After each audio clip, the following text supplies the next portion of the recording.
سب دیکھنے اور سننے والوں کی خدمت میں محبت بھرا سلام۔ پاکستان میں رہنے والے جو لوگ ہیں ان میں اتنا خوف ہے کہ وہ کوئی بات کرنے کے لیے بھی تیار نہیں ہوتے، اسی لیے جو دوسرے ممالک میں لوگ رہتے ہیں وہ آ کے کچھ نہ کچھ بتاتے رہتے ہیں پاکستان کے متعلق۔ آج بھی ایک صاحب ہیں پاکستان کے متعلق بہت درد رکھتے ہیں، اکثر مجھے ان کے میسج آتے رہتے ہیں، ان سے پوچھتے ہیں کہ موجودہ حالات کو وہ کیا دیکھ رہے ہیں۔ سر کیا دیکھ رہے ہیں پاکستان کے موجودہ حالات؟ سر پاکستان کی جو موجودہ حالات ہے، اگر اس کو تاریخی پس منظر میں دیکھا جائے تو بس سادہ واقعہ کربلا سے شروع ہوتا ہوں۔ یہ موجودہ واقعہ کربلا، نئی ایک کربلا مرکب کی گئی ہے، برپا کی گئی ہے۔ سر ہلاکو خان، چنگیز خان، ہٹلر اور جنرل ڈائر سب پیچھے رہ گئے۔ بات صرف اتنی ہے، جب سے پاکستان بنا یہ سرزمین بے آئین رہا۔ پہلی دفعہ شہید ذوالفقار بھٹو نے 73 کا آئین دیا، اس کو منضبط کرنے کے لیے۔ یہ جو لعنت ہے پاکستان میں، تو بھٹو صاحب نے جب یہ 73 کا آئین ڈلیور کرنے کے لیے اسپیچ پبلک کو کی، میرے کانوں میں وہ آواز گونج رہی کہ میں نے ماشاء اللہ کو ہمیشہ ہمیشہ کے لیے دفن کر دیا۔ لیکن بعد ازاں تاریخ نے ثابت کیا کہ ماشاء اللہ تو دفن نہیں ہوا، البتہ شہید ذوالفقار بھٹو کو ہمیشہ ہمیشہ کے لیے دفن کر دیا گیا۔ لیکن یہ کوئی اتنا بڑا کارنامہ نہیں ہے۔ اسلام زندہ ہوتا ہے ہر کربلا کے بعد۔ جس طرح ضیاء الحق نے اتنا مجھے منع فیل کیا، ضیاء الحق نے ایک جھوٹا کیس، قتل کا کیس کے قتل میں ان کو شہید کروا دیا گیا، اور اسی طرح اسی ڈیزائن میں جس طرح موجودہ حالات میں جوڈیشری کو، ساری انتظامیہ کو قابو کیا گیا ہے، اسی سٹائل میں ذوالفقار بھٹو کو شہید کرا دیا۔ میں اس کو رونے کو میرا دل چاہتا ہے کہ جس وقت بی بی ذوالفقار، بی بی بےنظیر بھٹو، نصرت بھٹو کی آخری ملاقات کرائی گئی شہید ذوالفقار بھٹو سے، ان کو نہیں بتایا گیا کہ ان کو اپنا مسلوب کیا جا رہا ہے۔ تو اس وقت بی بی بےنظیر نے چیخ کر کہا میرے بابا کو گلے لگانے دو، جنگلہ کھول دو، خدا را آج تو بابا کو گلے لگانے دو۔ لیکن جنگلہ نہیں کھولا۔ وہ بیچاری دونوں ماں بیٹی اسی عالم میں واپس گئیں، کس حسرت سے واپس گئی ہوں گی۔ اور جس طرح ذوالفقار بھٹو کو شہید کیا گیا، یہ بدھ اور 1979 کا دن تھا۔ اس وقت انگلینڈ کا مارک ٹیلی بہت ایکٹیو تھا صحافی پاکستان میں، وہ بھی یعنی فیل ہو گیا بھٹو کی اصل خبر نکالنے میں۔ کسی کو نہیں پتا تھا کہ بھٹو صاحب کو شہید کیا جا رہا ہے۔ اور سڈنلی پارلیمنٹ ہاؤس میں ضیاء الحق نے پارلیمنٹ کو خطاب کرتے ہوئے بڑے روٹین میں کہا کہ جی صبح صبح آج سابقہ وزیر اعظم کو ایک عدالتی حکم کے ذریعے اپنا پھانسی لگا کر سپرد خاک کر دیا گیا۔ یہ الفاظ ضیاء الحق کے اس طرح گونجے پارلیمنٹ ہاؤس میں کہ ہر ممبر، ہر باڈی پر سکتہ طاری ہو گیا، ایک ہو کا عالم طاری ہو گیا۔ اتنا سیرا راز میں رکھا گیا ذوالفقار بھٹو کی شہادت کو۔ لیکن ذوالفقار بھٹو شہید کے داماد زرداری اگر کوئی کام کیا تو یہ کام کیا جو کہ عدالت کے ذریعے یہ ڈکلیئر کرا دیا سپریم کورٹ آف پاکستان 45 سال بعد کہ یہ غلط تھا، یہ غیر قانونی تھا۔ اور اس وقت قانون کا تقاضا یہ کہتا ہے کہ یہ جو فیصل مسجد میں ضیاء الحق کا کوئی جبڑا دفن ہے اس کو وہاں سے پاک کیا جائے اور ضیاء الحق کے پتلے کو پھانسی لگائی جائے۔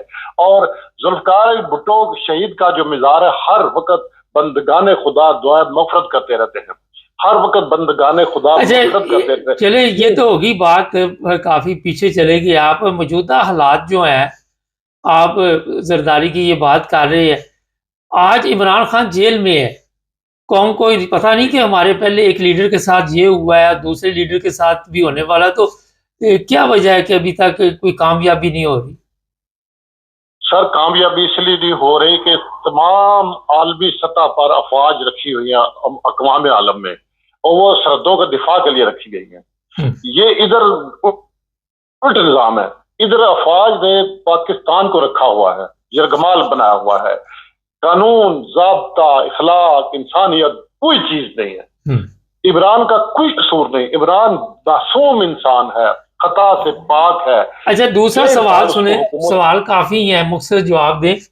آپ کہہ رہے جی بھٹو صاحب کے بڑے کارنامے ہیں، مگر ان کی آگے جو نسل چلی، جس طرح بلاول بھٹو ہے، وہ تو اپنے جو بھی آئین نانا کا بنایا ہوا تھا اسے تبدیل کر دیا، ہر چیز درم برم کر دی. تو آپ کو وہ اس کا درد ہے کہ وہ شہید ہو گیا بھٹو، تو اس کو کیوں نہیں درد کہ میرے نانا نے یہ کام کیا؟ یہ المیہ، یہ بہت بڑا المیہ ہے. ذوالفقار بھٹو کی شہید کی روح، بے نظیر کی روح تڑپا دی بلاول بھٹو نے اس اقدام سے، اس اپنا گٹھ جوڑ میں شامل ہو کر. یہ انہوں نے بہت بڑا جرم کیا ہے، بہت بڑا جرم کیا ہے. یہ ناقابل معافی جرم ہے بلاول علی بھٹو کا، یہ بہت بڑا جرم ہے. باقی بات یہ رہی کہ سارے کہ خدا کا خوف کرنا، ہر چیز مر جانا، کسی نے دنیا میں سر مجھے یہ بتائیے، یہ ایک بڑا لوگوں کے ذہن میں ہوتا ہے مر جانا، خدا ادھر نہیں بیٹھے رہنا. مصیبت اس دنیا کی پڑی ہوئی ہے، مرنے کے بعد تو دیکھا جائے گا کوئی آج تک نہ کوئی مر کے واپس آیا. ابھی تو یہاں کے مسائل ہی نہیں حل ہو رہے، مرنے کے بعد کے تو بعد کے مسئلے شروع ہوں گے نا. سر نہیں، یہ غلط بات ہے. جو لائف آفٹر ڈیتھ ہے یہ اٹل حقیقت ہے. ہم مسلمان ہیں، قرآن مجید کہتا ہے کہ لائف، اب یہ جو زندگی، نہیں میں بھی یہ کہتا ہوں کہ مرنا تو سب نے ہے، مگر ابھی جو زندگی ہے اس 75 سال سے، یہ بھی تو گمراہی کی زندگی بسر کر رہے ہیں. ہم اپنے انجام سے غافل ہیں. ہمیں آخرت کا خیال کرنا چاہیے. اور باقی یہ رہا کہ موجودہ جو حالات بنے پڑے ہیں، عمران کا میں کہتا ہوں 1.5 سال اس کو حکومت ملی، اور انہوں نے، عمران نے وہ اقدامات کیے 3.5 سال کے کام کی. سر 3.5 سال حکومت ملی، 1.5 سال میرا غلطی لگ گیا. نو 1.5 سال نہیں، اس میں کرونا آ گیا، اس میں سیلاب آ گیا، اس میں کرائسس آ گئے. اور ان 1.5 سال میں جو اس نے اقدامات کیے، ہیلتھ کارڈ بنایا اس نے، فلاحی اقدامات کیے، تمام ملکی وسائل جو ہے عوام پر لگانے کے لیے سارا اس نے بروئے کار لایا، ساری اپنے قوتیں. اور جب دیکھا موجودہ رجیم نے تو یہ تو بازی لے گیا، یہ تو یہ تو اب کیا دیکھتے ہیں، اب کیا دیکھتے ہیں سر، اب کیا دیکھتے ہیں، کیا ہونے والا ہے وہاں پہ؟ تو قتل کر دیے جاتے ہیں تو صاحب بھی نہیں کوئی. اب اندھیرا ہے، اب دیر بہت ہے کہ اب چراغ جلا دو. اب یہ دیکھ رہا ہوں، اب جو بلوچستان میں ہو رہا ہے، جو صوبہ سرحد میں ہو رہا ہے، اب تو میں کہتا ہوں سن 1971 کی تاریخ دوبارہ بہت خطرناک طریقے سے دہرائی جا رہی ہے. آپ کے خیال میں کیا وجہ ہے کہ کیا وجہ ہے کہ آئین کیوں نہیں چل سکا؟ کیا وجہ آپ کے خیال میں؟ سارا یہ آئین دیکھو، اگر آئین پر چلتے رہتے، اگر ضیاء الحق کو آرٹیکل 6 لگا کر آئین پر کی پابندی کی جاتی تو اب تک وہ آئین چل رہا ہوتا. نہیں، آرٹیکل 6 کون لگاتا؟ وہ تو خود چیف آف آرمی سٹاف تھا جب اس کی موت ہوئی ہے، تو اس کے اوپر آپ یہاں کسی فوجی، عام فوجی کے اوپر آرٹیکل 6 نہیں لگا سکتے، وہ تو چیف آف آرمی سٹاف تھا. سر یہی تو پاکستان کے عوام کا قصور ہے، اس وقت کی عدلیہ کا قصور ہے، اس وقت کے سیاستدانوں کا قصور ہے. اس وقت کے سیاستدانوں کو یہ دیکھنا چاہیے تھا کہ یہ جی ایک آدمی نے بہترین آئین دیا ہے، ہم اس کی پاسداری کریں. یہ حکومت تو آنی جانی آج تمہاری ہے، کل اس کی ہے، لیکن جب آئین کی پابندی پاسداری نہ کی جائے تو پھر یہی ہوتا ہے انجام جو آج کل ہو رہا ہے. اور یہ اس کا اینڈ جو ہے نظر آ رہا ہے، بہت ڈینجرس نظر آ رہا ہے. آپ سمجھتے ہیں کہ مذہبی جماعتیں جو ہیں انہوں نے بھی کوئی رول ادا نہیں کیا یہاں پہ؟ سر مذہب تو کوئی رول ہے ہی نہیں، ہونا ہی نہیں چاہیے. مذہب تو ایک ذاتی اللہ اور بندے کا مسئلہ ہے. میں تو ملکی جغرافیائی اور ملکی معاشرتی سماجی صورتحال کے تحت آئینی صورتحال کی بات کر رہا ہوں کہ سر بات یہ ہے کہ میں اس لیے مذہب کی کہ فضل الرحمان بھی تو روزانہ بیانات دیتا ہے، اور وہی تو آئین میں تبدیلی کرنے کے لیے مذہبی ہتھیار استعمال کرتے ہیں وہاں پہ، اس لیے میں نے پوچھا. یہ ان کی حرکات ہے، گھٹیا پن ہے، کم عقلی ہے. اصلی چیز جو ہے آئین کی پاسداری، آئین کی پاسداری. اب دیکھو سر، یہ سپریم کورٹ میں 17 ججز ہیں جی، یہ جی چونکہ ججز کو قابو کرنے کے 17 اور بھرتی کر دیجیے، اس میں کوئی ممانعت نہیں ہے. وہ جج کی کوئی کوالیفیکیشن بے شک جیلوں سے نکال کے بھرتی کر دیے جائے، کیونکہ فیصلے اپنی مرضی کے لے رہے ہیں. وہ جو اپنی مرضی کے بندے بھرتی کریں گے تو مرضی کے فیصلے دیں گے.